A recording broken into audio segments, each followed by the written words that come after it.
Ninjasinzi Kokos Ramapo, Nawalataman Wundak, Ato Ramapo, Munsi Lenape, Anishinaabe. Well, I'm Al from the Deer Clan of the Ramapo people, of the Munsi, of the Lenape people, of the Anishinaabe people, coming from the Hudson River valleys. While all of us may not be indigenous to a certain land, we're all native to planet Earth. All due respect to Mr. Musk, we haven't gotten to Mars yet. But sometimes I wonder. In Muncie, the name of the Hudson River is the Mohicanatuck, the river that flows both ways, because it's actually at sea level all the way to Albany. And even within the river, because of the salt water and the fresh water, you have it moving in different directions, even in the same area. So our indigenous languages, people are very important to us going forward. Well, it's important to recognize the sheer diversity of indigenous people, communities, and our lands. Giving thanks here, as I did in the beginning, is something common that you'll see through many of our communities. We are living in the sixth mass biological extinction event. If we are not careful or don't change course, we will end up cutting off the branch of the tree of life that we were sitting on. So giving thanks is being aware of our place as human beings in this larger community of life. So I've been asked to talk briefly about the Nuclear Advance Act just passed in 2024, but also briefly talk about the Radiation Exposure Compensation Act, which brought me to the Navajo Nation. But first, let me talk about two great elders now in the spirit world who have given us great wisdom and knowledge. Roberta Blackgoat, the Navajo grandmother, and Corbin Harney of the Shoshone Nation. I first heard Corbin Harney at a meeting of the Public Interest Environmental Law Conference in Oregon. Mr. Harney had a real deep voice and said, quote, "My nation is the most bombed nation on the planet." At first, I didn't know what was being referred to, but then he said, "I'm Shoshone, and our lands are where the Nevada test site is. There were over 100 above ground tests and 800 underground. The desert isn't devoid of life. There are people there. The Shoshone are there and other nations. Animals, insects, plants, trees, even the stones have an integrity that needs to be respected." That's what he said. It was there that I learned that the detonation of an atomic bomb anywhere, even for a test, is really suicide. We can learn a lot from even applying that lesson to nuclear waste and Superfund sites. All land and water is holy land, even a New Jersey Superfund site. And believe it or not, we have people in our community that are living within the Superfund site, not by it, but within it, that the EPA says is cleaned up. What they mean is that they capped it, literally covered it up, declared it safe, and wanted to walk away. But that's unfortunately a lesson that we need to take wherever we're at. I mean, what's happening on the Navajo Nation is an example of that, where our greed for the uranium and the coal oftentimes eclipses or blinds us to the devastation that it's causing. The Navajo Nation reservation has been hit hard, as Leona said, by both uranium and coal mining.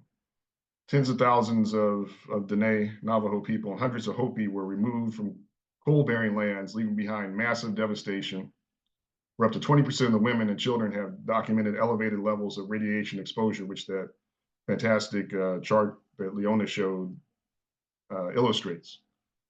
So anyone that tells you that nuclear is clean is a liar. Looking at the Radiation Exposure Compensation Act that was not renewed last year, that was passed decades ago to address cancer, illness, and death from mining, transportation, and the milling of uranium, plus communities downwind from the atomic bomb test. So Leona's presentation was really on point. I mean, even the transportation of this waste, this isn't conjecture. We have years of experience documenting how deadly uranium is from the time you take it out of the ground to the end of the spent fuel. Roberta Blackgoat called coal the liver of the earth, which I thought was an interesting metaphor until I found out that the chemical structure of coal, carbon, has certain filtering qualities like the liver. So, you know, the indigenous people, a lot of these elders have a lot of knowledge that is really being ignored. Regarding the Advance Act, basically this is a law that adds to the mission of the Nuclear Regulatory Commission to promote nuclear power and fast track unproven nuclear technologies. And this is going back.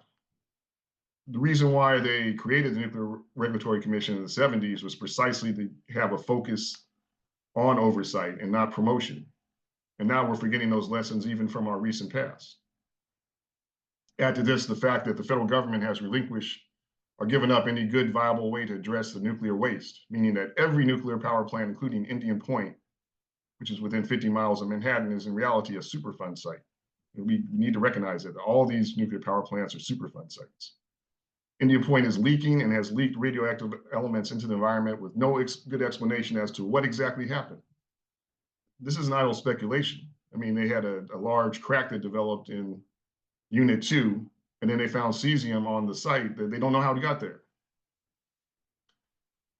Unfortunately, Governor Hochul appears to have jumped on the nuclear bandwagon, going down a dead-end road, literally. In the beginning, I should have introduced myself as Al, a nuclear and fossil fuel addict, and called this a cosmic 12-step meeting. I don't want to get into a debate of nuclear versus fracking. They are both deadly addictions, and this ridiculous debate is like arguing about which is worse, heroin or crystal meth. They are both bad. Our addicted friends in the industry don't care where they get their energy high from, or whether they kill the earth either way, or they want to get that high. We need to conduct an intervention with the governor because she's fallen in with the wrong crowd, the nuclear energy and fossil fuel cult. The first step in recovery is to acknowledge that we don't, as individuals, have control over the addiction and to appeal to a higher power. That's why we give thanks. That's why we have our prayers and our ceremonies. I know things look dark now, like that orange cloud that descended from Canada during the wildfires a couple of years ago. Let's follow the example of Corbin Harney, who talked and walked in a good way, which played a role in the eventual stopping of the nuclear bomb test. We haven't had one for decades, and that's a victory we need to recognize. Or Roberta Blackgoat and the Dene people, and I'm glad to see Leona here carrying on that tradition that helped bring down the largest, dirtiest, nastiest coal mine on the planet. It can be done. We can win this. I've seen it.